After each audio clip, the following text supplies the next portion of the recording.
வணக்கம். இந்திய நேரப்படி இரவு 8:30 மணி செய்திகள். முதலில் தலைப்பு செய்திகளை காணலாம். இந்தியா வந்துள்ள கத்தார் நாட்டின் அதிபர் அகமது அல் தானி நாளை பிரதமர் நரேந்திர மோடியை சந்திக்கிறார். இந்து சம அறநிலையத்துறை சார்பில் 25 புதிய திட்டப் பணிகளுக்கு அடிக்கல் நாட்டினார் முதலமைச்சர் மு.க.ஸ்டாலின். மும்மொழி கொள்கையை எந்த காலத்திலும் ஏற்றுக்கொள்ள மாட்டோம் தமிழக துணை முதலமைச்சர் உதயநிதி ஸ்டாலின் திட்டவட்டம். திமுக ஆட்சியில் காவல்துறை விசாரணை என்பதை வித்தையானதாக மாறிவிட்டது.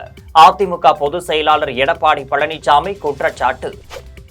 வெடிகுண்டு வீசுவேன் என்று பேசிய வழக்கில் நேரில் ஆஜராக வேண்டும் என நாம் தமிழர் சீமானுக்கு காவல்துறையினர் சம்மன். அதிமுக மாவட்ட பொறுப்பாளர்கள் பட்டியலில் செங்கோட்டையன் பெயர் விடுவிப்பு. இனி விரிவான செய்திகளை காணலாம். இந்தியா வந்துள்ள கத்தார் நாட்டின் அதிபர் ஷேக் தமீம் பின் அகமது அல் தானி நாளை பிரதமர் நரேந்திர மோடியை சந்தித்து இரு நாட்டு உறவுகள் குறித்தும் பேச உள்ளார்.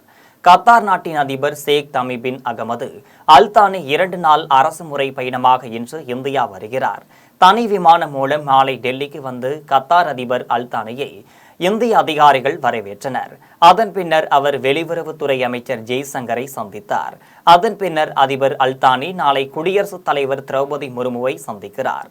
அதனைத் தொடர்ந்து பிரதமர் நரேந்திர மோடியை அதிபர் அல் தானி சந்திக்கிறார். பிரதமர் நரேந்திர மோடியுடனான சந்திப்பின் போது இரு நாட்டு உறவு, வர்த்தகம் குறித்து, சர்வதேச அரசியல் சூழ்நிலை, இஸ்ரேல் ஹமாஸ் போர் உள்ளிட்ட பல்வேறு விவகாரங்கள் குறித்தும் இரு நாட்டு தலைவர்களும் ஆலோசனை நடத்த உள்ளனர். முன்னதாக இஸ்ரேலுக்கும் உளவு பார்ப்பதாக இந்திய முன்னாள் கடற்படை வீரர்கள் 8 பேரை கத்தார் கைது செய்தது. அவர்களுக்கும் மரண தண்டனை விதிக்கப்பட்ட நிலையில் இந்திய அரசின் தலையீட்டை தொடர்ந்து கடந்த ஆண்டு 8 பேரும் விடுதலை செய்யப்பட்டனர் என்பது குறிப்பிடத்தக்கது. இந்து சம அறநிலையத்துறை சார்பில் 25 புதிய திட்டப் பணிகளுக்கு முதலமைச்சர் மு.க.ஸ்டாலின் அடிக்கல் நாட்டினார். இது தொடர்பாக தமிழக அரசு செய்தி வெளியிட்டுள்ளது. அதில் இந்து சம அறநிலையத்துறை சார்பில் ரூபாய் 121 கோடியே 43 லட்சம் மதிப்பீட்டில் 16 திருக்கோவில்களில் 24 புதிய திட்டப் பணிகள் மற்றும் ஒரு உதவி ஆணையர் அலுவலக கட்டிடத்திற்கும் அடிக்கல் நாட்டி வைத்தார் என்றும், ரூபாய் 50 கோடியே 79 லட்சம் மதிப்பீட்டில் 7 திருக்கோவில்களில் 15 முடிவுற்ற திட்டப் பணிகளையும் காணொலி காட்சி வாயிலாக முதலமைச்சர் மு.க.ஸ்டாலின் திறந்து வைத்தார் என்றும் தமிழக அரசின் செய்திக்குறிப்பில் தெரிவிக்கப்பட்டுள்ளது. மும்மொழி கொள்கையை எந்த காலத்திலும் ஏற்றுக்கொள்ள மாட்டேன் என்றும் தமிழக துணை முதலமைச்சர் உதயநிதி ஸ்டாலின் திட்டவட்டமாக தெரிவித்துள்ளார். சென்னை கோபாலபுரத்தில் ரூபாய் 7 கோடியே 79 லட்சம் மதிப்பீட்டில் கட்டப்பட்டு வரும் கலைஞர் நூற்றாண்டு குத்துச்சண்டை அகாடமி மற்றும் சென்னை சேப்பாக்கம் திருவல்லிக்கேணியில் ரூபாய் 300 கோடி மதிப்பீட்டில் கட்டப்பட்டு வரும் சிறு விளையாட்டரங்கம் ஆகியவற்றின் கட்டுமான பணிகளை துணை முதலமைச்சர் உதயநிதி ஸ்டாலின் நேரில் பார்வையிட்டு ஆய்வு செய்தார். அதன் பின்னர் செய்தியாளர்களை சந்தித்து பேசினார்.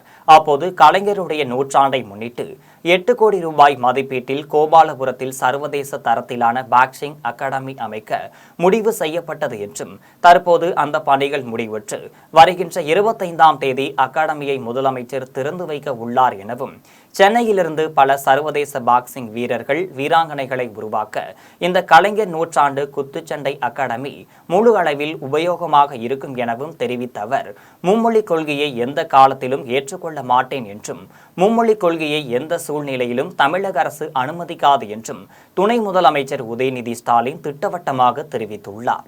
திமுக ஆட்சியில் காவல்துறை விசாரணை என்பது விந்தையானதாக மாறிவிட்டது என்று அதிமுக பொதுச் செயலாளர் எடப்பாடி பழனிசாமி குற்றம் சாட்டியுள்ளார். அதிமுக பொதுச் செயலாளரும் சட்டமன்ற எதிர்க்கட்சி தலைவருமான எடப்பாடி பழனிசாமி எக்ஸ் தளத்தில் பதிவு ஒன்றை வெளியிட்டுள்ளார். அதில் திருநெல்வேலியில் கல்லூரி பயிலும் விக்னேஷ் என்ற மாணவர் கல்லூரி விடுதியில் மர்மமான முறையில் உயிரிழந்த நிலையில் இது குறித்து அவரது தாயார் காவல்துறையில் முறையிட்டு கழிவறையில் இருந்த அதிக அளவு ரத்தம் குறித்து கேட்டபோது எறும்பு கடித்ததால் வந்திருக்கலாம் என்று பொறுப்பற்ற முறையில் ஸ்டாலின் மாடல் திமுக அரசின் காவல்துறை தெரிவித்ததாக வரும் செய்தி அதிர்ச்சி அளிக்கிறது என்று எடப்பாடி பழனிசாமி தெரிவித்தார்.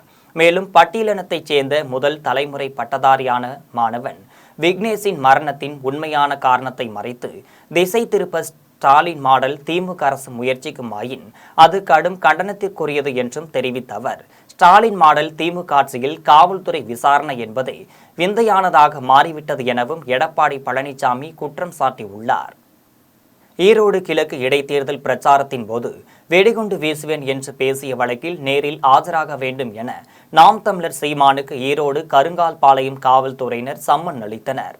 ஈரோடு கிழக்கு தொகுதி இடைத்தேர்தலின் போது நாம் தமிழர் கட்சியின் வேட்பாளர் சீதாலட்சுமியை ஆதரித்து பிரச்சாரத்தில் ஈடுபட்ட அக்கட்சியின் தலைமை ஒருங்கிணைப்பாளர் சீமான் பவானி சாலையில் ரிக்கல்மேட்டில் நடைபெற்ற பொதுக்கூட்டத்தில் கலந்து கொண்டு பேசினார். அப்போது பெரியார் பிறந்த மண்ணில் நின்றுதான் அவரை விமர்சிக்கிறேன், உங்களால் என்ன செய்ய முடியும் என கேள்வி எழுப்பினார். மேலும் நீங்கள் வைத்திருப்பது வெறும் பெரியார் எனும் வெங்காயம் என்றும் என் கையில் இருப்பது வெடிகுண்டும் என்றும் நீங்கள் என் மீது வெங்காயத்தை வீசுங்கள், நான் வெடிகுண்டை வீசுகிறேன், என்ன நடக்கிறது என பார்ப்போம் என்று பேசியிருந்தார். இந்த பேச்சு வன்முறையை தூண்டும் வகையில் இருப்பதாகவும் இனம் மொழி அடிப்படையில் பிரிவினையை தூண்டும் வகையில் இருப்பதாகவும் புகார் எழுந்தது. இந்த நிலையில் இந்த வழக்கு தொடர்பான விசாரணைக்கு வருகின்ற 20ஆம் தேதி நேரில் ஆஜராக வேண்டும் என்றும் சென்னை நீலாங்கரையில் உள்ள சீமான் இல்லத்திற்கு நேரில் சென்று ஈரோடு கருங்கால்பாளையம் காவல்துறையினர் சம்மன் வழங்கினர். அதிமுக மாவட்ட பொறுப்பாளர் பட்டியலில் செங்கோட்டையன் பெயர் இடம்பெறவில்லை என தெரிவிக்கப்பட்டுள்ளது. 2026ஆம் ஆண்டு நடைபெறும் பேரவைத் தேர்தலையொட்டி சட்டப்பேரவை தொகுதி வாரியாக பூத் கமிட்டி அமைப்பது, கட்சியின் வளர்ச்சிப் பணிகளை துரிதப்படுத்துவது முதலிய பணிகள் மேற்கொள்ள அதிமுக மாவட்ட பொறுப்பாளர்கள் நியமிக்கப்பட்டுள்ளனர். ஏற்கனவே வழங்கப்பட்டுள்ள உறுப்பினர் உரிமை சீட்டுகள் அனைத்தும் உரியவர்களிடம் வழங்கப்பட்டு விட்டனவா என்பதை கண்காணிப்பது மற்றும் கட்சியில் புதிதாக உருவாக்கப்பட்டுள்ள இளம் தலைமுறை விளையாட்டு வீரர்கள் அணியில் ஊராட்சி, நகர வார்டு, பேரூராட்சி வார்டு, மாநகராட்சி வட்ட அளவில் விளையாட்டு வீரர்களை அதிக அளவில் உறுப்பினர்களாக சேர்ப்பது முதலான பணிகளை மாவட்ட கழக செயலாளர்களுடன் இணைந்து விரைவாக முடிப்பதற்காக மாவட்டங்களுக்கும் பொறுப்பாளர்கள் நியமிக்கப்பட்டுள்ளனர். இந்நிலையில் அதிமுக மாவட்ட கழக பொறுப்பாளர்கள் பட்டியலில் செங்கோட்டையன் பெயர் இடம்பெறவில்லை என்பது குறிப்பிடத்தக்கது. கடையாம்பட்டி புதிய சார் பதிவாளர் அலுவலகத்தை முதலமைச்சர் மு.க.ஸ்டாலின் காணொலி காட்சி வாயிலாக திறந்து வைத்தார். சேலம் மாவட்டம் ஓமலூரில் இருந்து நிர்வாக பணிக்காக கடையாம்பட்டி தாலுகா சில ஆண்டுகளுக்கு முன்பு பிரிக்கப்பட்டது. இருப்பினும் ஓமலூரில் இருந்து 20 கிலோமீட்டர் தொலைவில் உள்ள கடையாம்பட்டி தாலுகாவில் பத்திரப்பதிவிற்கென சார் பதிவாளர் அலுவலகம் இல்லாததால் இப்பகுதி மக்கள் ஓமலூர் சார் பதிவாளர் அலுவலகத்தை நாட வேண்டிய சூழல் இருந்து வந்தது. இந்த நிலையில் கடையாம்பட்டி சுற்றுவட்டார பகுதிகளைச் சேர்ந்த 26 கிராமங்கள் பயன்பெறும் வகையில் புதிய சார் பதிவாளர் அலுவலகம் அமைக்க ஆணை பிறப்பிக்கப்பட்டு அதற்கான பணிகள் நடைபெற்று வந்தனர். தற்போது பணிகள் நிறைவு பெற்ற நிலையில் தமிழக முதலமைச்சர் மு.க.ஸ்டாலின் சென்னையில் இருந்தவாறே காணொலி வாயிலாக கடையாம்பட்டி சார் பதிவாளர் அலுவலகத்தை திறந்து வைத்தார். அதன் எதிரொலியாக நடைபெற்ற நிகழ்ச்சியில் சுற்றுலாத்துறை அமைச்சர் ராஜேந்திரன் பங்கேற்று புதிய சார் பதிவாளர் அலுவலகத்தில் குத்துவிளக்கேற்றி வைத்து கடையாம்பட்டி புதிய சார் பதிவாளராக பொறுப்பேற்றுக் கொண்ட பாஸ்கருக்கும் வாழ்த்துக்கள் தெரிவித்தார். இதில் சேலம் மாவட்ட ஆட்சியர் பிருந்தாதேவி மற்றும் திமுக நிர்வாகிகள் பலர் கலந்து கொண்டனர். காட்டுமன்னார் கோவிலில் திமுக செயல் வீரர்கள் கூட்டம் வேளாண் மற்றும் உழவர் நலத்துறை அமைச்சர் எம்.ஆர்.கே. பன்னீர்செல்வம் தலைமையில் நடைபெற்றது. கடலூர் மாவட்டம் காட்டுமன்னார் கோவில் திமுக செயல் வீரர்கள் கூட்டம் ஒன்றிய செயலாளர் முத்துசாமி தலைமையில் நடைபெற்றது. கூட்டத்தில் சிறப்பு அழைப்பாளராக வேளாண்மை மற்றும் உழவர் நலத்துறை அமைச்சர் எம்.ஆர்.கே. பன்னீர்செல்வம், தருமபுரி நாடாளுமன்ற உறுப்பினர் மணி ஆகியோர் பங்கேற்றனர். கூட்டத்தில் அமைச்சர் எம்.ஆர்.கே. பன்னீர்செல்வம் பேசினார். அப்போது நம்முடைய உழைப்பால் 2 தொகுதிகளில் வெற்றி பெற்றுள்ளோம் என்றும், சிதம்பரம் தொகுதியில் உழைத்த உழைப்பை பார்த்துவிட்டு தருமபுரி தொகுதியிலும் தொண்டர்கள் கடுமையாக உழைத்து வெற்றியை கொடுத்துள்ளனர் என்றும், எனவே நாம் 2026ஆம் ஆண்டு தேர்தலுக்காக கடுமையாக உழைக்க வேண்டும் என்றும் தெரிவித்தார். மேலும் சினிமாவில் நடிகர்கள் எல்லாம் அரசியலுக்கு வந்து உடனடியாக முதல்வராக வேண்டும் என கூறி வருகின்றனர் எனவும், சினிமாவில் 10 பேரை அடிப்பது போன்று கற்பனை உலகில் முதல்வராக வந்துவிடலாம் என்ற எண்ணத்தில் நடிகர் உள்ளார் எனவும், பெரியார் இருந்ததால் தான் மகளிர் படித்துவிட்டு நல்ல நிலையில் உள்ளனர் எனவும், ஆனால் சிலர் பெரியாரை தவறாக பேசி வருகின்றனர் எனவும், மகளிருக்காக நமது முதலமைச்சர் மு.க.ஸ்டாலின் பல்வேறு நலத்திட்டங்களை செயல்படுத்தி வருகிறார் என்றும் தெரிவித்தார். மேலும் வரும் 21ஆம் தேதி கடலூர் மாநகருக்கு வருகை தரும் முதலமைச்சரை வரவேற்க அதிக எண்ணிக்கையில் தொண்டர்கள் வர வேண்டும் எனவும் அமைச்சர் எம்.ஆர்.கே. பன்னீர்செல்வம் தெரிவித்தார். கூட்டத்தில் அவைத் தலைவர் கருணாநிதி, ஒன்றிய செயலாளர்கள் தங்க ஆனந்த், ஜெயபாண்டியன், நடராஜன், கோவிந்தசாமி, சோழன், நகர செயலாளர் கணேசமூர்த்தி உள்ளிட்ட கட்சி நிர்வாகிகள் பலர் கலந்து கொண்டனர். சினிமாவில் ஒரு நாள் போய் அங்கேயே கரெக்டர் தரிச்சு போய் அங்கேயே கரெக்ட் வச்சுக்குவாங்க. ஆகலாம் கொடுக்க முடியாது. இதெல்லாம் போட்டுருக்கு இருக்கு. ஆக இவையெல்லாம் கொஞ்சம் இருக்கிறது. ஆக இவர்களுக்கு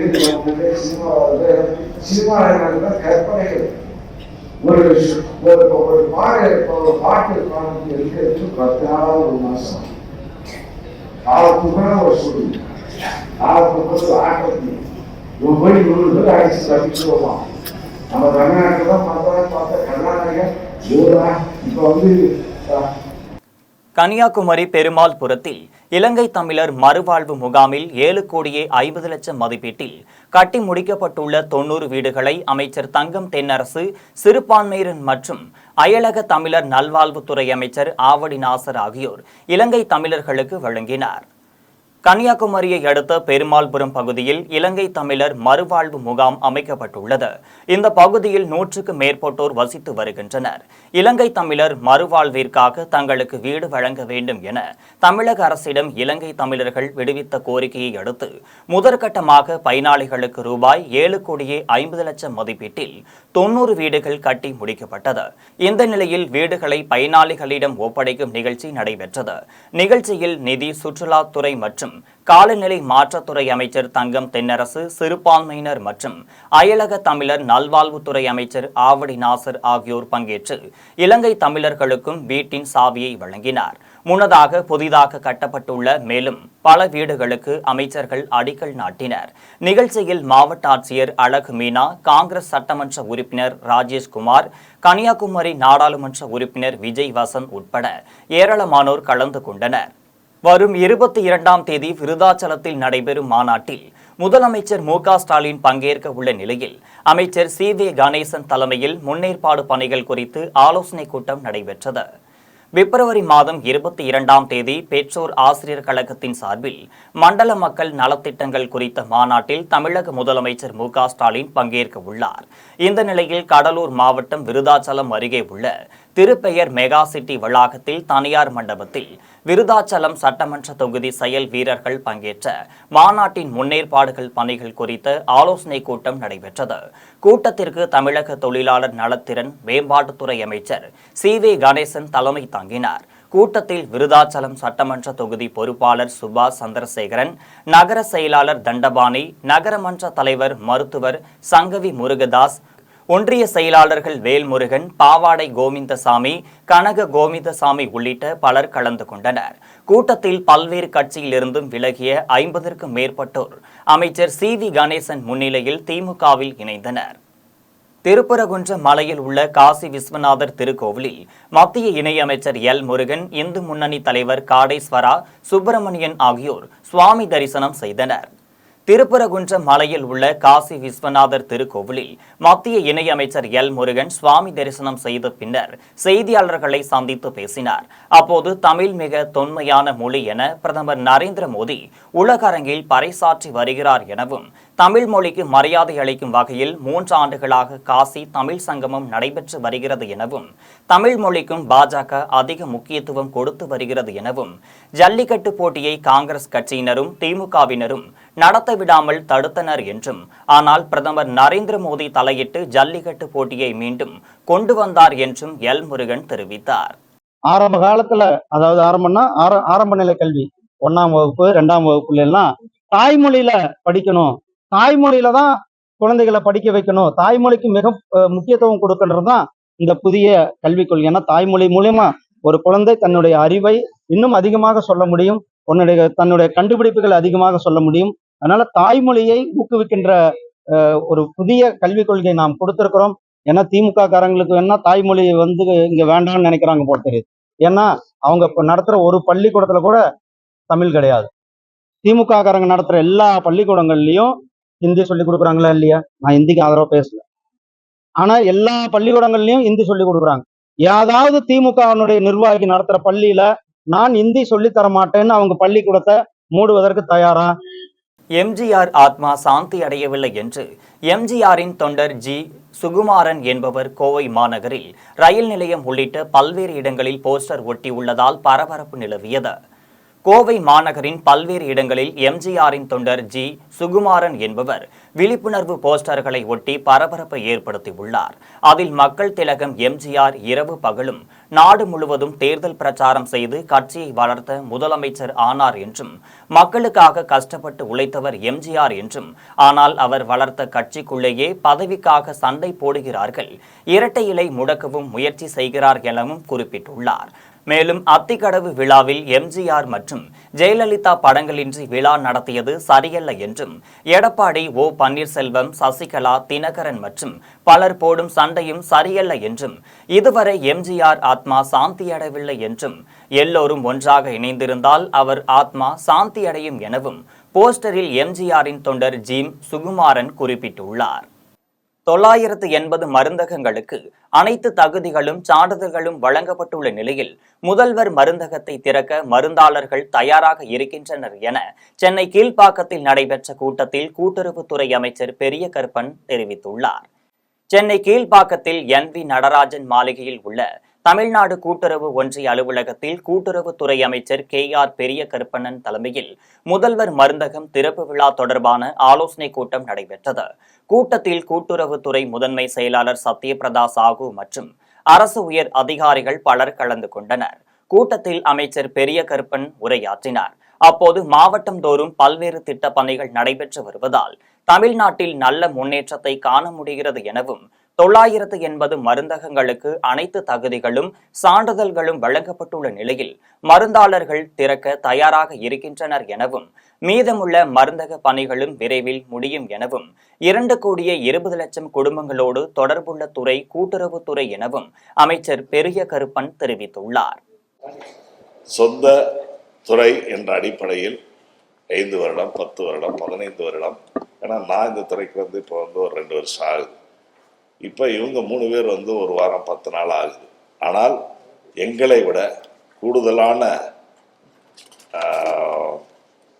பொறுப்பும் அதே போல கூடுதலான அனுபவமும் உங்களுக்கு அதிகாரிகளாகிய உங்களுக்கு இருக்கிறது என்பதை உணர்ந்து நம்முடைய குடும்பத்தினுடைய வளர்ச்சிக்கு நாம் ஒவ்வொருவரும் எவ்வளவு அக்கறையாக செயல்படுவோமோ அதை போல இந்த கூட்டுறவுத்துறை என்ற இந்த குடும்பத்தின் வளர்ச்சிக்கு நீண்டகால அனுபவமிக்க அலுவலர்களாகிய நீங்கள் முழு ஒத்துழைப்பை தந்து அக்கறையோடு செயல்பட வேண்டும் என்று கேட்டு, தொடர்ந்து இந்த ஆய்வுக் கூட்டத்தை நம்முடைய செயலர் அவர்கள் அதை போல பதிவாளர்களும் நடத்துவார்கள் என்று நான் உங்களை எல்லாம் அன்போடு கேட்டுக்கொள்கிறேன். நன்றி, வணக்கம்.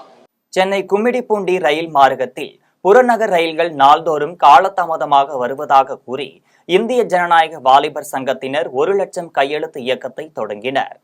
சென்னை கும்மிடிப்பூண்டி ரயில் மார்க்கத்தில் நாள்தோறும் 120 புறநகர் ரயில் சேவைகளும், ஆந்திரா, தெலுங்கானா மற்றும் வட மாநிலங்களுக்கு விரைவு ரயில்களும் செல்லும் நிலையில் இதற்காக 1 மணி நேரம் பயணம் 3 மணி நேரமாகவும், 4 வழிப்பாதை இல்லாததால் நாள்தோறும் ரயில்கள் காலதாமதமாக இயக்கப்படுவதால் பள்ளி கல்லூரிகளுக்கு செல்லும் மாணவர்கள், வேலைக்கு செல்வோர், மருத்துவமனைக்கு செல்வோர் என அனைத்து தரப்பினரும் பாதிக்கப்படுவதாகவும் ஜனநாயக வாலிபர் சங்கத்தினர் தெரிவித்துள்ளனர். மேலும் ரயில் நிலையங்களில் உள்ள கழிவறைகள் பூட்டியே வைக்கப்பட்டுள்ளதாகவும் தெரிவித்தனர். இது தொடர்பாக முன்னாள் நாடாளுமன்ற உறுப்பினர் மற்றும் ரயில்வே நிர்வாகத்திற்கும் மனு அளித்தும் இதுவரை எந்தவித நடவடிக்கையும் எடுக்கப்படவில்லை என கூறி இந்திய ஜனநாயக வாலிபர் சங்கத்தினர் பொன்னேரி ரயில் நிலையத்தில் பொதுமக்களிடையே 1,00,000 கையெழுத்துக்கள் பெறும் இயக்கத்தை தொடங்கினர். இதில் பொதுமக்கள், ரயில் பயணிகள், கல்லூரி மாணவர்கள் என அனைத்து தரப்பினரும் ஆர்வமாக கையெழுத்திட்டனர்.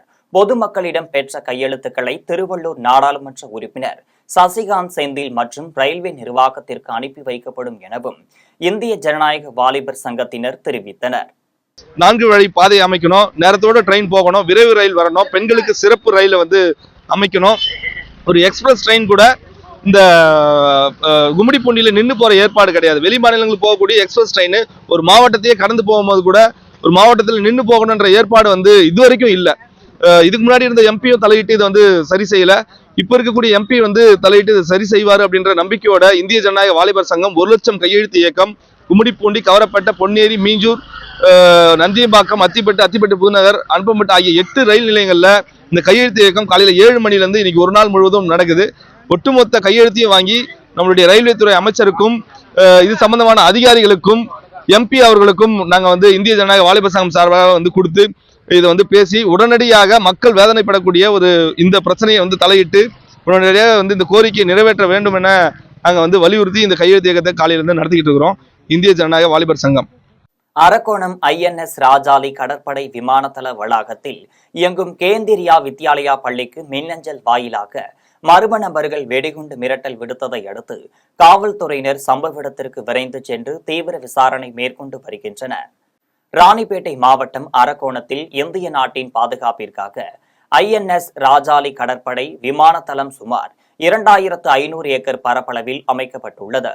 இங்குள்ள விமான ஓடுதளம் ஆசியாவின் மிக நீளமான ஓடுதளமாக உள்ள நிலையில் அதிநவீன கண்காணிப்பு விமானங்களும் போர் விமானங்களும் தயார் நிலையில் நிறுத்தி வைக்கப்பட்டுள்ளனர். குறிப்பாக இந்தியாவின் கடல் எல்லைகளை காப்பதில் INS ராஜாலி கடற்படை முக்கிய பங்கு வகிக்கிறது. மேலும் INS ராஜாலி விமான தளத்தில் ஹெலிகாப்டர் பயிற்சி பள்ளியும் இயங்கி வருகிறது. இந்த நிலையில் இன்று INS ராஜாலி கடற்படை விமானதள வளாகத்தில் இயங்கும் கேந்திரியா வித்யாலயா பள்ளிக்கு மின்னஞ்சல் வாயிலாக மர்ம நபர்கள் வெடிகுண்டு மிரட்டல் விடுத்துள்ளனர். இதுகுறித்து விமானதளம் சார்பில் அரக்கோணம் நகர காவல்துறை தகவல் தெரிவிக்கப்பட்டதை தொடர்ந்து காவல்துறையினர் சம்பவ இடத்திற்கு விரைந்து சென்று தீவிர விசாரணை மேற்கொண்டு வருகின்றனர். சிறுவாபுரி அருள்மிகு பாலசுப்பிரமணிய சுவாமி திருக்கோவிலில் ரூபாய் 16 கோடியே 50 லட்சம் மதிப்பீட்டில் வளர்ச்சி திட்ட பணிகளை முதலமைச்சர் மு.க. ஸ்டாலின் காணொலி காட்சி மூலம் அடிக்கல் நாட்டி வைத்து தொடங்கி வைத்தார். திருவள்ளூர் மாவட்டம் பொன்னேரியை அடுத்த சிறுவாபுரியில் அமைந்துள்ள பாலசுப்பிரமணிய சுவாமி திருக்கோவிலுக்கு ரூபாய் 16 கோடியே 50 லட்சம் மதிப்பீட்டில் வளர்ச்சி திட்ட பணிகளை முதலமைச்சர் மு.க. ஸ்டாலின் காணொலி காட்சி மூலம் அடிக்கல் நாட்டி வைத்து பணிகளை தொடங்கி வைத்தார். அப்போது பொது தரிசன வரிசை வளாகம், விளக்கு மண்டபம், அன்னதான கூடம், முடி காணிக்கை மண்டபம், வாகன நிறுத்துமிடம், விருந்தினர் மாளிகை, கழிப்பறை, வணிக வளாகம் உள்ளிட்ட பல்வேறு திட்ட பணிகளுக்கு முதலமைச்சர் மு.க. ஸ்டாலின் அடிக்கல் நாட்டினார். அதனைத் தொடர்ந்து சிறுவாபுரி கோவிலில் மாவட்ட ஆட்சியர் பிரதாப் தலைமையில் நடைபெற்ற விழாவில் பொன்னேரி சட்டமன்ற உறுப்பினர் துரை சந்திரசேகர் பங்கேற்றார். விழாவில் மாவட்ட ஆட்சியர் பிரதாப் பேசினார். அப்போது கடந்த 4 ஆண்டுகளாக இந்து சம அறநிலையத்துறை சார்பில் பழமை வாய்ந்த ஆலயங்கள் புனரமைக்கப்பட்டு வருவதாகவும் பல்வேறு ஆலயங்களில் அடிப்படை வசதிகள் செய்து தரப்பட்டு வருவதாகவும் தெரிவித்தார். விரைவில் சிறுவாபுரி ஆலயத்திற்கு வந்து செல்ல வசதியாக 4 வழிச்சாலை அமைக்கப்பட உள்ளதாகவும் மாவட்ட ஆட்சியர் பிரதாப் தெரிவித்துள்ளார். நிகழ்ச்சியில் திருவள்ளூர் கிழக்கு மாவட்ட திமுக செயலாளர் MSK ரமேஷ் ராஜ், இந்து சம அறநிலையத்துறையின் வேலூர் மண்டல இயக்குனர் அனிதா, மாவட்ட உதவி ஆணையர் சிவஞானம், செயற்பொறியாளர் பார்த்திபன், செயல் அலுவலர்கள் மாதவன், பிரகாஷ், ராஜசேகரன், ஒன்றிய செயலாளர் செல்வசேகரன் உட்பட திரளான கட்சி நிர்வாகிகள் பலர் கலந்து கொண்டனர். காரைக்கால் மீனவர்கள் மீது துப்பாக்கிச்சூடு நடத்திய இலங்கை கடற்படையை கண்டித்து 500க்கும் மேற்பட்ட மீனவர்கள் ரயில் மறியல் போராட்டத்தில் ஈடுபட்டனர். புதுச்சேரி மாநிலம் காரைக்கால் மீன்பிடி துறைமுகத்தில் இருந்து கடந்த மாதம் 27ஆம் தேதி கடலுக்கு மீன்பிடிக்க சென்ற 13 மீனவர்களை எல்லை தாண்டி மீன்பிடித்ததாக கூறி அவர்கள் மீது துப்பாக்கிச்சூடு நடத்தி இலங்கை கடற்படையினர் கைது செய்தனர். இந்த நிலையில் காரைக்கால் மீனவர்கள் மீது இலங்கை கடற்படையினர் நடத்திய துப்பாக்கிச்சூடு சம்பவத்தை கண்டித்தும் கைது செய்துள்ள மீனவர்களை விடுவிக்க வேண்டும் எனவும் காயமடைந்துள்ள மீனவர்களை மேல் சிகிச்சைக்கு அனுப்பி வைக்க வேண்டும் எனவும் வலியுறுத்தியும் வேளாங்கண்ணி சென்ற ரயிலை மறித்து 500க்கும் மேற்பட்ட மீனவர்கள் போராட்டத்தில் ஈடுபட்டனர். அப்போது தங்களது போராட்டங்களுக்கு மத்திய அரசு நடவடிக்கை எடுக்கவில்லை என்றால் நாளை காரைக்கால் மாவட்டம் முழுவதும் கடையடைப்பு போராட்டத்தில் ஈடுபட உள்ளதாக மீனவர்கள் எச்சரிக்கை விடுத்தனர். மேலும் தங்களது ரேஷன் கார்டுகளை ஆட்சியர் அலுவலகத்தில் ஒப்படைக்க உள்ளதாகவும் மீனவர்கள் தெரிவித்தனர். மாமல்லபுரத்தில் உள்ள ஸ்ரீ தலசயன பெருமாள் திருக்கோவிலில் நடிகர் சிவகார்த்திகேயன் தனது மனைவியுடன் கருட பூஜை செய்து ஸ்ரீ தலசயன பெருமானை வழிபட்டார். செங்கல்பட்டு மாவட்டம் மாமல்லபுரத்தில் உள்ள ஸ்ரீ தலசயன பெருமாள் திருக்கோவிலில் 108 வைணவ திவ்ய திருத்தலங்களில் 63வது ஸ்தலங்கள் விளங்குகிறது. இந்நிலையில் இக்கோவிலில் உள்ள கருடாழ்வார் சன்னதியில் பஞ்சமியை முன்னிட்டு தனது பிறந்த நாளை கொண்டாடும் விதமாக நடிகர் சிவகார்த்திகேயன் தமிழர்களின் பாரம்பரிய வேட்டி சட்டை அணிந்து தனது மனைவியுடன் சென்று சிறப்பு பூஜை செய்தார். அதன் பின்னர் தலசயன பெருமாள் திருமங்கல தாயார் சன்னதியில் சுவாமி தரிசனம் செய்தார். அப்போது கோவிலுக்கு வந்த பக்தர்கள் முண்டியடித்துக் கொண்டு நடிகர் சிவகார்த்திகேயனுடன் புகைப்படம் எடுத்துக்கொண்டு மகிழ்ந்தனர். அப்போது அங்கு வந்த பாசிமணி விற்கும் நரிக்குறவ பெண்களுடன் சிவகார்த்திகேயனுடன் செல்ஃபி எடுத்துக் கொண்டனர். வாணியம்பாடி அடுத்த கிரிசமுத்திரம் பகுதியில் நடைபெற்ற ஆனலகன் மற்றும் பளுதூக்கும் போட்டியில் வெற்றி பெற்றவர்களுக்கு வாணியம்பாடி நகர செயலாளர் சாரதிகுமார் பரிசுகளை வழங்கி பாராட்டினார். திருப்பத்தூர் மாவட்டம் வாணியம்பாடி அடுத்த கிருசமுத்திரம் பகுதியில் உள்ள தனியார் திருமண மண்டபத்தில் ஸ்ரீ பாரதி உடற்பயிற்சி கூடத்தின் சார்பில் தமிழ்நாடு மாஸ்டர் குமரவேல், திமுக நகர செயலாளர் சாரதிகுமார் ஆகியோர் தலைமையில் ஆனலகன் போட்டி மற்றும் பளுதூக்கும் போட்டி நடைபெற்றது. போட்டிக்கு தொழிலதிபர் வாசு முன்னிலை வகித்தார். போட்டிக்கு இந்தியன் பிட்னஸ் பெடரேஷன் செயலாளர் ஜெகநாதன், தனசேகரன், மனோஜ், வெரோனிகா, கண்ணன், அமரன், சுரேஷ் ஆகியோர் நடுவர்களாக செயல்பட்டனர். பல பிரிவுகளாக நடைபெற்ற பளுதூக்கும் போட்டியில் வெளி மாநிலத்தைச் சேர்ந்த ஆண்கள், பெண்கள் என பளுதூக்கும் போட்டியாளர்கள் பங்கேற்றனர். இதில் அதிக எடை தூக்கிய வீரர்களுக்கு பரிசுகள் வழங்கப்பட்டது. இதையடுத்து ஆனலகன் போட்டி நடைபெற்றது. போட்டியில் வெற்றி பெற்றவர்களுக்கு வாணியம்பாடி நகர செயலாளர் சாரதிகுமார் பரிசுகளை வழங்கி அனைவரையும் பாராட்டினார். இதனைத் தொடர்ந்து குழந்தைகளுக்கான ஆனலகன் போட்டியும் நடைபெற்றது. உணவு தேடி ஊருக்குள் புகுந்த மானை நாய்கள் கடித்து குதறியதில் மான் பரிதாபமாக உயிரிழந்தது. கடலூர் மாவட்டம் வேப்பூரை அடுத்த அடரி கிராமத்தில் இரவு நேரத்தில் 2 வயதுடைய புள்ளிமான் ஒன்று உணவு தேடி ஊருக்குள் புகுந்தது. இதை பார்த்து தெரு நாய்கள் புள்ளிமானை துரத்தி கடித்ததில் படுகாயமடைந்த மான் பரிதாபமாக உயிரிழந்தது. இதனை பார்த்த அப்பகுதி மக்கள் வனத்துறையினருக்கும் அளித்த தகவலின் பேரில் சம்பவ இடத்திற்கு வந்த வனத்துறையினர் மானின் உடலை மீட்டு அருகில் உள்ள காப்பு காட்டில் புதைத்தனர். கெங்கவள்ளி அரசு பள்ளியில் சமையல் பணிக்கு மாணவர்களை ஈடுபடுத்தும் வீடியோ சமூக வலைதளங்களில் வைரலாகி வருகிறது. சேலம் மாவட்டம் கெங்கவள்ளி அரசு ஆண்கள் மேல்நிலைப் பள்ளியில் கெங்கவள்ளி மட்டுமல்லாமல் நடுவலூர், ஒதியத்தூர், கடம்பூர், கூடுமலை உள்ளிட்ட பல்வேறு பகுதிகளைச் சேர்ந்த 600க்கும் மேற்பட்ட மாணவர்கள் கல்வி பயின்று வருகின்றனர். இந்நிலையில் கடந்த சில நாட்களுக்கு முன்பு பள்ளி வளாகத்தில் நடைபெற்ற ஆண்டு விழாவில் மாணவர்களுக்கு மதிய உணவாக தக்காளி சாதமும் முட்டையும் வழங்கப்பட்டது. விழாவின் முன்னதாக சமையல் செய்யும் பணியில் ஈடுபட்ட மணி என்பவர் பள்ளியில் படிக்கும் மாணவர்களை சமையல் பணியில் ஈடுபடுத்தியுள்ளார். இது தொடர்பான வீடியோ சமூக வலைதளங்களில் வைரலாகி வருகிறது. திருச்சி KK நகர் மின்வாரிய அலுவலகத்தில் ரூபாய் 10,000 லஞ்சம் வாங்கிய உதவி பொறியாளர் உட்பட 2 பேரிடம் லஞ்ச ஒழிப்பு காவல்துறையினர் பிடித்து விசாரணை நடத்தி வருகின்றனர்.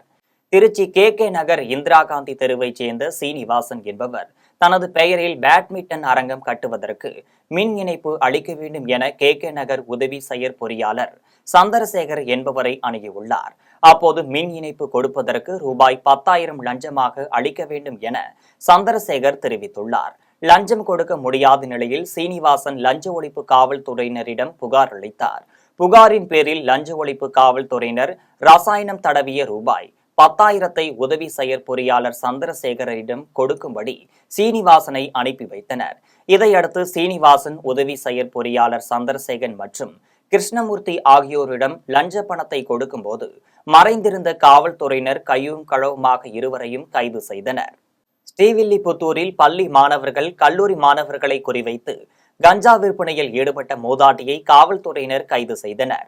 விருதுநகர் மாவட்டம் ஸ்ரீவில்லிபுத்தூர் ஐயம்பட்டியைச் சேர்ந்த 89 வயதுடைய மூதாட்டி முத்தம்மாள் என்பவர் மங்காபுரம் பகுதியில் பள்ளி மாணவர்கள், கல்லூரி மாணவர்களை குறிவைத்து தமிழக அரசால் தடை செய்யப்பட்ட கஞ்சா என்ற போதைப் பொருளை விற்பனை செய்து வருவதாக காவல்துறையினருக்கும் ரகசிய தகவல் கிடைத்தது.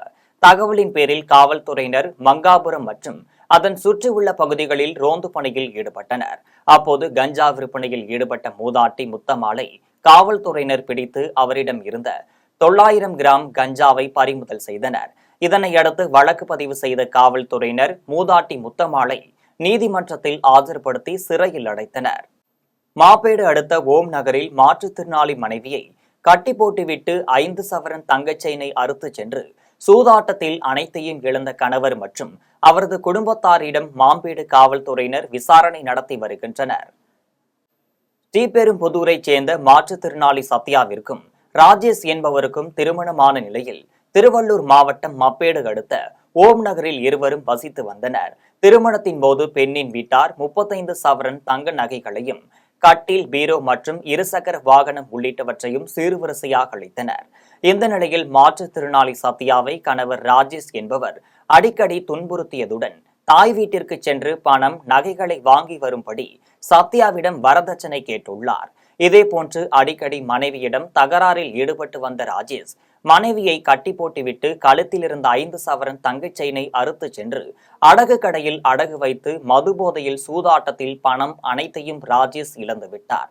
எதிர்பாராத விதமாக சகோதரர் சத்யாவின் வீட்டிற்கு சென்று பார்த்தபோது அக்காவை கட்டி போட்டுவிட்டு கணவர் தங்க நகையை அறுத்து சென்றது தெரிய வந்தது. இதையடுத்து சத்யாவை காப்பாற்றிய சகோதரர் மப்பேடு காவல் நிலையத்தில் புகார் அளித்தார். அதில் தகவலின் பேரில் அக்காவிற்கு திருமணம் நடைபெற்ற போது அளித்த 35 சவரன் தங்க நகைகளையும் சீர்வரிசை பொருட்களையும் மீட்டுத்தர வேண்டும் எனவும் அக்காவையும் கட்டி போட்டு துன்புறுத்திய கணவர் மற்றும் அவரது குடும்பத்தின் மீது நடவடிக்கை எடுத்து 10 ஆண்டுகளுக்கு சிறை தண்டனை வழங்க வேண்டும் என சகோதரர் வலியுறுத்தினார். இதனையடுத்து மப்பேடு காவல்துறையினர் பெண்ணின் கணவர் ரமேஷ், மாமனார் சண்முகம், மாமியார் விஜயலட்சுமி, கணவரின் அக்கா லாவண்யா ஆகியோரை காவல் நிலையத்திற்கு அழைத்துச் சென்று விசாரணை மேற்கொண்டனர். இது தொடர்பாக பெண்ணின் குடும்பத்தினர் செய்தியாளர்களிடம் தெரிவிக்கையில், வரதட்சணை 35 சவரம் கொடுத்தாங்க, வண்டி எடுத்து கொடுத்தாங்க, கல்யாணம் பண்ணாங்க, சீர்வரிசை எல்லாமே கொடுத்தாங்க. எல்லாமே இது பண்ணி இப்போ வீடும் கட்டி கொடுக்குறேன்னு சொல்றாங்க. வீடு கூட அவங்க மேலே எழுதி கொடுன்னு கேட்டு டார்ச்சல் பண்ணிட்டே இருக்காங்க. உன்னை வந்து யாருமா காப்பாற்றி கூட்டு வந்தது? என் தம்பி தான் சார். என் தம்பி வரலன்னா எனக்கு தெரியாது. ஏன்னா மிரட்டிட்டே இருக்காரு. அவர் ஃபோன் பண்ணா கூட ஃபோன் பண்ணக்கூடாது அப்படின்னு சொல்லிட்டே இருக்காரு. அதனால என் தம்பி வந்து சும்மா பார்க்க வந்தான். வெளியே பூட்டி இருந்ததுனால ஃபோன் பண்ணி வர வச்சு அதுக்கப்புறம் கூட்டத்தை வந்து வெளியே கூட்டி வந்தாங்க சார்.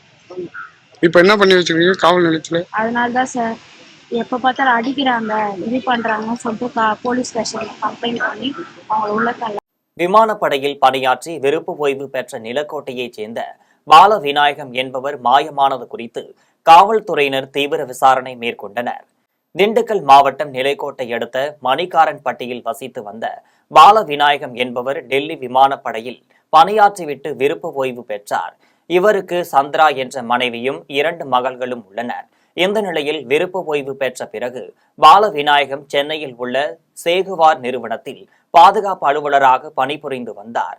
மாதம் ஒருமுறை மட்டுமே வீட்டிற்கு வரும் பால விநாயகம் கடந்த நவம்பர் மாதம் பணிக்கு சென்றவர் இதுவரை வீடு திரும்பவில்லை என்பதால் மனைவி சந்திரா மற்றும் குடும்பத்தினர் பல இடங்களில் தேடியும் பால விநாயகம் கிடைக்கவில்லை.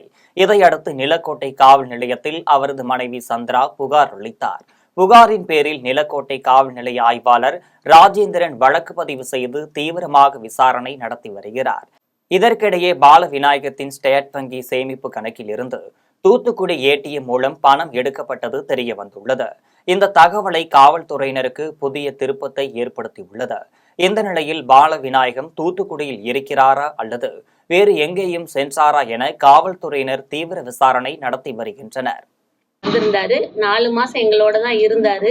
திடீர்னு 25/11/24 அன்னைக்கு 11வது மாசம் வீட்டை விட்டு போனவரை ஆள் எங்க போனாருன்னு தெரியல. அதை தயவு செஞ்சு நீங்க கண்டுபிடிச்சு கொடுக்குமாறு கேட்டுக்கிறேன். எனக்கு 2 குழந்தைங்க இருக்காங்க. அதுல ஒரு குழந்தை வந்து மாற்றுத்திறனாளி, ரொம்ப இப்ப நரம்பு சம்பந்தப்பட்ட இதுல ரொம்ப முடியாம இருக்காங்க. அவருக்குரிய பென்ஷனை நாங்க கம்ப்ளைண்ட் கொடுத்ததுக்கப்புறம் 2வது மாசம் 13ஆம் தேதி வரைக்கும் யாரோ அதை பயன்படுத்தியிருக்காங்க. அது யாருன்னு தெரியல. அதுக்குரியதையும் தயவு செஞ்சு கண்டுபிடிச்சு கொடுக்குமாறு கேட்டுக்கொள்ளுங்க. அண்ணா நகர் மேற்கு பெரியார் நகரில் உள்ள சமயபுரம் ஸ்ரீ மாரியம்மன் திருக்கோவிலில் கும்பாபிஷேக விழா வெகு விமரிசையாக நடைபெற்றது. சென்னை அண்ணா நகர் மேற்கு பாடிக்குப்பம் சாலையில் பெரியார் நகர் பகுதியில் அமைந்துள்ள ஸ்ரீ சமயபுரம் மாரியம்மன் திருக்கோவிலில் மகா கும்பாபிஷேக விழா சிறப்பாக நடைபெற்றது. விழாவின் முன்னதாக விக்னேஸ்வர பூஜை, கோ பூஜை, லட்சுமி பூஜை, நவக்கிரக பூஜை உள்ளிட்ட சிறப்பு பூஜைகள் நடைபெற்றது. அதன் பின்னர் யாகத்தில் பூஜிக்கப்பட்ட புனித நீரை சிவச்சாரியார்கள் வேத மந்திரங்கள் வாத்தியங்கள் முழங்க கோவிலின் கோபுரத்திற்கு எடுத்துச் சென்று கலசத்தின் மீது ஊற்றி கும்பாபிஷேகத்தை சிறப்பாக நடத்தினர். அதன் பின்னர் ஆலயத்தில் உள்ள பரிவார தெய்வங்களுக்கும் கும்பாபிஷேகத்தை நடத்தினர். அதனைத் தொடர்ந்து கோவிலில் திரண்டிருந்த பக்தர்கள் மீது புனித நீரை தெளித்தனர். விழாவில் திரளான பக்தர்கள் கலந்து கொண்டு ஸ்ரீ சமயபுரம் மாரியம்மனை வழிபட்டனர். விழாவில் பங்கேற்றவர்களுக்கு அன்னதானமும் வழங்கப்பட்டது. மீண்டும் ஜிம் தலைப்பு செய்திகள். இந்தியா வந்துள்ள கத்தார் நாட்டின் அதிபர் அகமது அல் தானி நாளை பிரதமர் நரேந்திர மோடியை சந்திக்கிறார். இந்து சம அறநிலையத்துறை சார்பில் 25 புதிய திட்ட பணிகளுக்கு அடிக்கல் நாட்டினார் முதலமைச்சர் மு.க. ஸ்டாலின். மும்மொழி கொள்கையை எந்த காலத்திலும் ஏற்றுக்கொள்ள மாட்டோம். தமிழக துணை முதலமைச்சர் உதயநிதி ஸ்டாலின் திட்டவட்டம். திமுக ஆட்சியில் காவல்துறை விசாரணை என்பதை வித்தையானதாக மாறிவிட்டது. அதிமுக பொதுச் செயலாளர் எடப்பாடி பழனிசாமி குற்றச்சாட்டு. வெடிகுண்டு வீசுவேன் என்று பேசிய வழக்கில் நேரில் ஆஜராக வேண்டும் என நாம் தமிழர் சீமானுக்கு காவல்துறையினர் சம்மன். அதிமுக மாவட்ட பொறுப்பாளர்கள் பட்டியலில் செங்கோட்டையன் பெயர் விடுவிப்பு. இத்துடன் ஜெம் செய்திகள் நிறைவடைகின்றன. மீண்டும் செய்திகள் நள்ளிரவு 12 மணிக்கு. உடனுக்குடன் செய்திகளை காண gemlive.tv என்ற இணையதளத்தில் இணைந்திருங்கள். நன்றி, வணக்கம்.